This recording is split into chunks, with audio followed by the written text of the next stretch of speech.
Hello, my name is Dr. Kassi Talbot, she, her, hers, and you're listening to the Life Network. Today, we're here to talk about white women and Christian nationalist movements.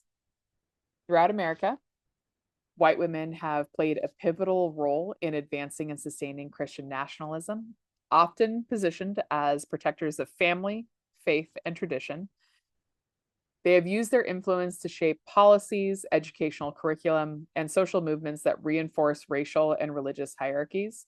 From the United Daughters of the Confederacy efforts to rewrite Civil War history, to contemporary groups like Moms for Liberty advocating for book bans, their activism has been central to maintaining a vision of America rooted in white Christian dominance.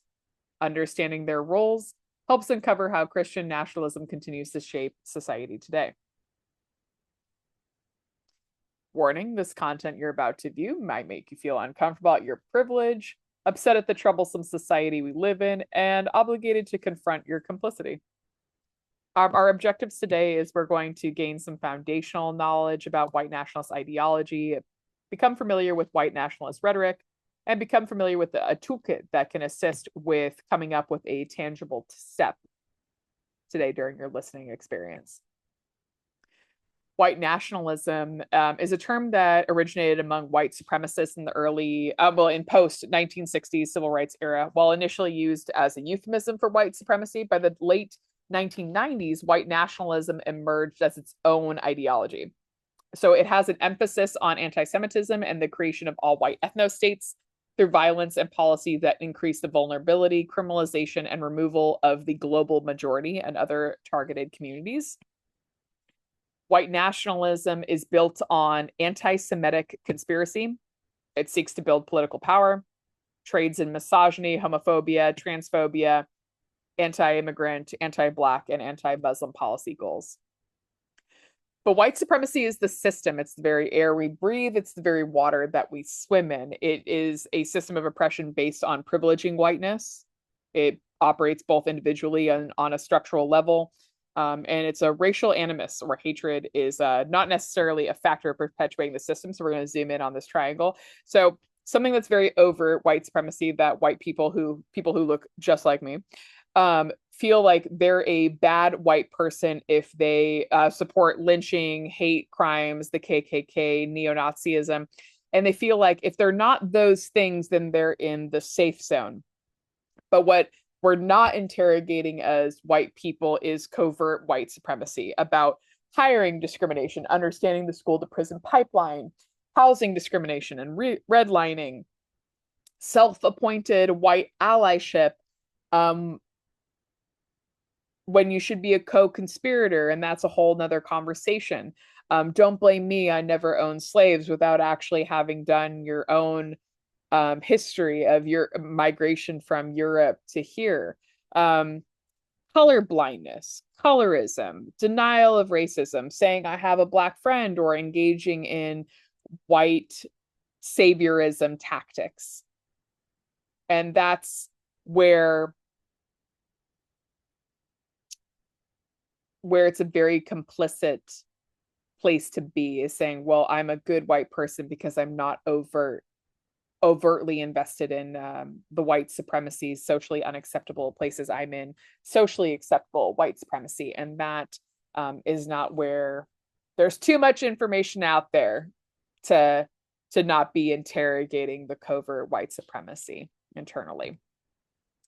Anti-democracy, which is very important to know during your listening experience, is an umbrella term for groups whose mission is to oppress or undermine inclusive democracy through political power building, limit or remove the rights of any person or people based on their race, their gender, their immigration status, their religion, their language, sexual orientation.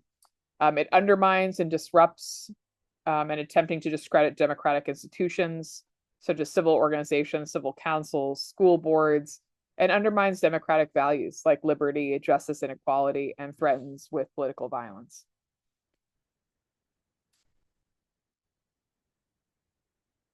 So the role of white women in white nationalist groups is often overlooked, yet it is crucial. Historically, these groups have not only supported white supremacy, but have actively shaped education and public policy to maintain these racial hierarchies. They use seemingly neutral rhetoric like parental rights or traditional values to push an agenda that erases Black history and suppresses discussions of systemic racism. And so today we're going to examine these 5 groups that can and their continued legacy, particularly within the institution of education. First one, United Daughters of the Confederacy, UDC. So what's important to understand is the lost cause. So they wrote the lost cause. The lost cause was a post-Civil War ideology created by white Southerners to justify the Confederacy and reject the idea that their cause was unjust.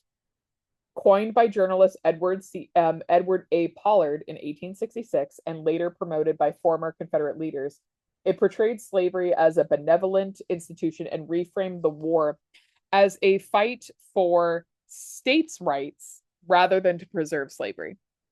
It also depicted the North as the aggressor and claimed the Confederacy only lost due to the Union's superior numbers, not because of any Confederate shortcomings. Additionally, it painted Reconstruction as a period of corruption and chaos under Black leadership, reinforcing white supremacy. The UDC played a foundational role in shaping how the Civil War and Reconstruction were taught. They were instrumental in embedding the lost cause myth, which romanticizes the Confederacy and depicts slavery as benign. This was not just about memory, it was about controlling what future generations learned about this time period. Their efforts in textbook publishing and monument construction ensured that all children saw the Confederacy as noble, while Black voices were erased from the narrative. Even today, they resist any changes to these historical distortions, including opposition to CRT, critical race theory, and educational reforms that addressed systemic racism. Moms for Liberty is a modern iteration of the same playbook. Instead of openly glorifying the Confederacy, they frame their fight as one of protecting children from so-called divisive concepts like racism and inequality. Their strategy is aggressive. They file lawsuits, they push for book bans, and influence school board elections to install conservative members who will censor discussions on race. Their success shows how white nationalist ideology adapts to the times. Where the UDC uses textbooks, Moms for Liberty use school boards and legislation. Concerned Women for America. Concerned Women for America is a public policy women's group that has engaged in anti-Islam legislative efforts in at least Florida and North Carolina. And this group hosts anti-Islam speakers at their events. Its mission is represented as a defense of Christian values, but if you look closely, it has deep opposition to racial justice. They brand their action by negating or counteracting DEI programs, claiming that they're reverse racist or reverse racism. They speculate or perpetuate the false narrative that white people are the real victims of racial inequality. And their hostility towards Black Lives Matter and diversity initiatives in education shows how they align with broader efforts to erase discussions of systemic oppression. They aren't just against progress, they're actively working to dismantle policies that support racial equity. Moms for Liberty. They take a similar approach, but lean heavily on the language of patriotic education. Their goal is to paint any critical examination of America's racial history as unpatriotic and dangerous. This is a direct attack on Black history, as seen to their opposition to Juneteenth and their push for pro-American curriculums that exclude slavery's realities. It would be interesting to ask them how they would even identify, or what being white meant to them, or what even is the definition of being an American. I digress. So their work goes beyond ideology. They collaborate with lawmakers to pass policies that silence educators and restrict learning materials. And this shows how education is the primary and a key battlefield that is happening today in a very politically divided America. Phyllis Schlafly's Eagle Forum represents a long-standing resistance to racial progress, particularly in education. From opposing school desegregation to advocating for homeschooling as a way to avoid the leftist indoctrination, their agenda has always been about preserving white cultural dominance by lobbying against racial equity programs and promoting Christian nationalist ideals. They ensure that schools reflect an exclusionary vision of America. Their legacy continues today as they influence conservative education policies. What ties all these groups together is their shared commitment to maintaining white supremacy through education. They use different methods like textbooks, school boards, legal policies, but their goal remains the same: to control the narrative and limit access to Black history. This isn't an abstract problem. It directly affects students, educators, and communities. The fight for an honest and inclusive education is ongoing, and it's crucial to challenge these efforts and support organizations advocating for truth in education and engage in local politics to counteract this influence. It really is the key tenets of teaching history, is that it is analyzing events and timelines in history through multiple perspectives, and ideally genders, socioeconomic statuses, across language. And that's literally how we develop a critical lens in history, is we have to account for all the narratives present during that time period, not just one. These are their tactics that have a common thread. So one of the most effective strategies these groups use is cloaking white nationalism ideals under the language of traditional values. It's also called a dog whistle, when because a dog whistle is so high pitched, human ears can't hear, but dogs can. But a dog whistle for white nationalism would be underneath traditional values, or make America great again. By invoking ideas like patriotism, Christian morality, or parental rights, they make their exclusionary policies more palatable to the mainstream. For example, the UDC frames slavery as a benevolent institution while portraying the Confederacy as a noble cause. Similarly, Moms for Liberty claim to protect children from harmful ideologies, when in reality they're pushing to remove Black history from classrooms. And this allows them to appeal to a broad audience while reinforcing racial hierarchies using the guise of moral responsibility. Education is the battleground for shaping public memory. These groups have historically worked to erase or distort Black history to uphold white supremacy. The UDC was one of the most successful in rewriting history, producing textbooks that romanticize the Confederacy and downplay the brutality of slavery. But today, groups like Moms for Liberty and Moms for America are banning books that discuss systemic racism, ensuring that children are raised with a white-centered worldview. Concerned Women for America follow a similar strategy by opposing DEI programs, arguing that they promote anti-white bias. So white women in these movements use their status as mothers and caregivers to legitimize their activism while advancing the racial oppression. This is not new. It has deep historical roots. Moms for Liberty presents itself as a grassroots movement of concerned mothers while working to remove Black history from classrooms. The Eagle Forum's founder, Phyllis Schlafly, explicitly frames civil rights as a threat to traditional family structures. And by using femininity and maternal concern as shields, these groups avoid being labeled as extremist, even as they push white nationalist policies. So because they're women, they can't be extremists, but yet they are extremists. Whole nother tangent based on gender roles and responsibilities. I digress. So weaponizing the law of institutional racism. So rather than relying solely on cultural influence, these groups strategically used legal and political systems to block racial progress and reinforce their ideology. The UDC was instrumental in lobbying for Jim Crow laws and ensuring the Confederate symbols remained in public schools.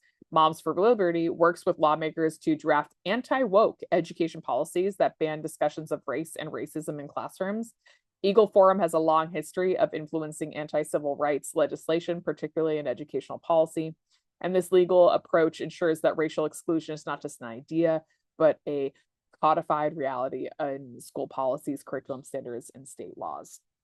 So opposition to Black liberation movements and civil rights. So a common pattern with all these groups is their relentless opposition to Black liberation movements, whether through education policy or activism.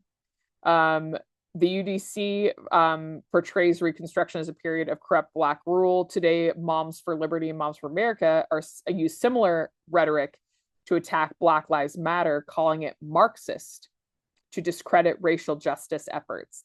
Concerned Women's for America frames affirmative action and DEI as anti-white policies.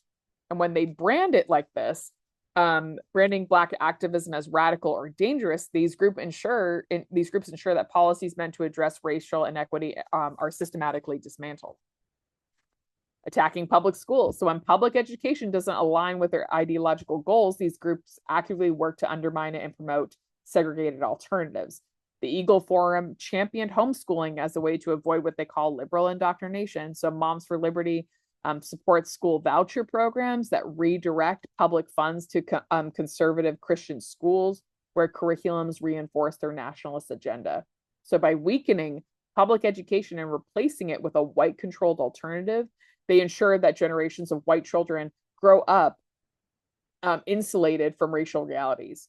Similarly to what is considered white flight and contact with children across their difference, it's viewed as a place where they're not able to thrive as white children. They need to be where their academics can thrive, et cetera, and they end up fleeing public school for private, which is just another cop-out or way to maintain their white families maintaining their white children in a bubble of just their own identity or their own people instead of having to actually work across language, difference, race, ethnicity.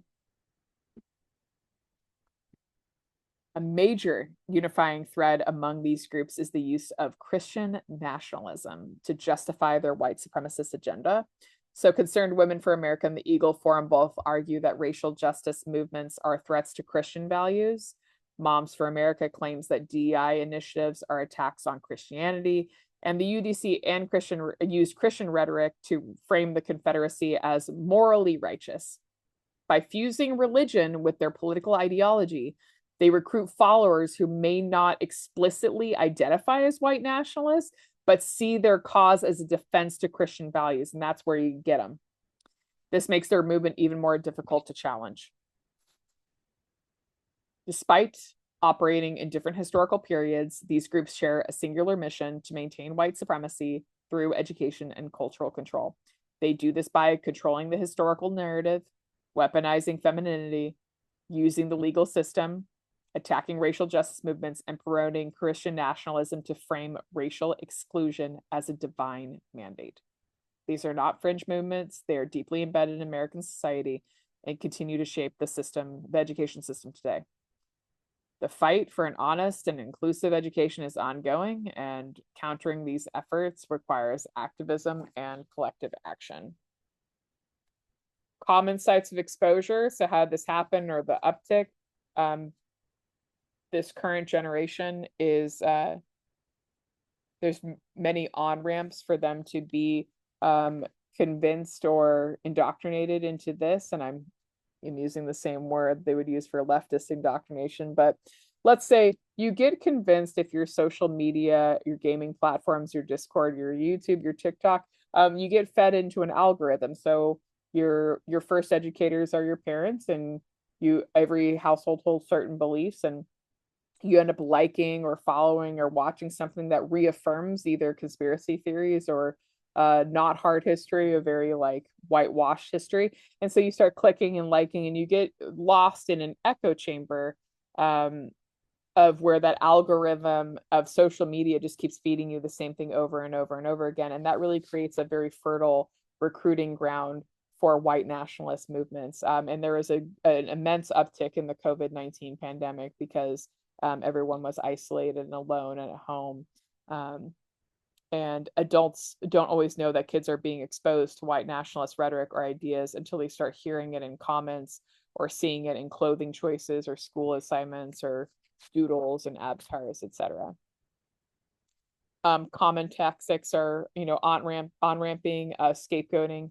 Scapegoating becomes very popular because prices of eggs increase or prices of groceries, and you need someone to blame. If you study history, then you know that this is a common tactic historically, and this has happened many times over and over again, where a ethnicity group, an ethnic group, or my global majority group gets blamed for your financial troubles, and people start to believe it. You get backlash, you get rhetorical tactics, jokes or memes to minimize your racist and bigoted beliefs, and you get lost in that echo chamber of algorithms, being fed by the social media algorithm.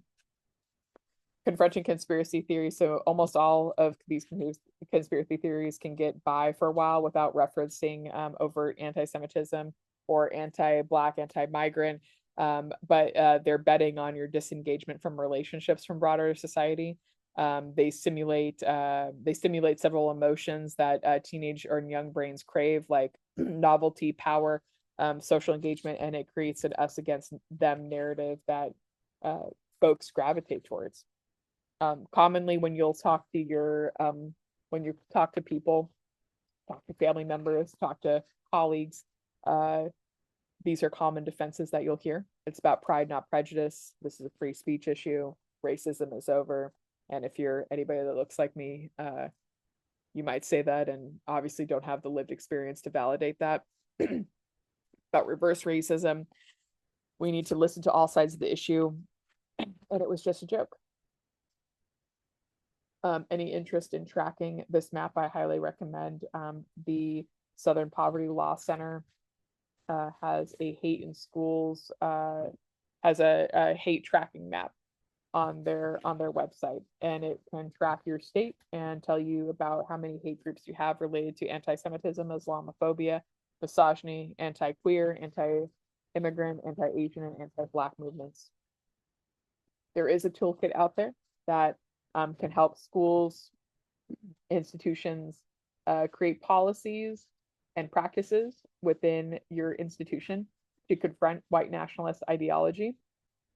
Youth are a primary target, and I highly recommend downloading this toolkit to take a look.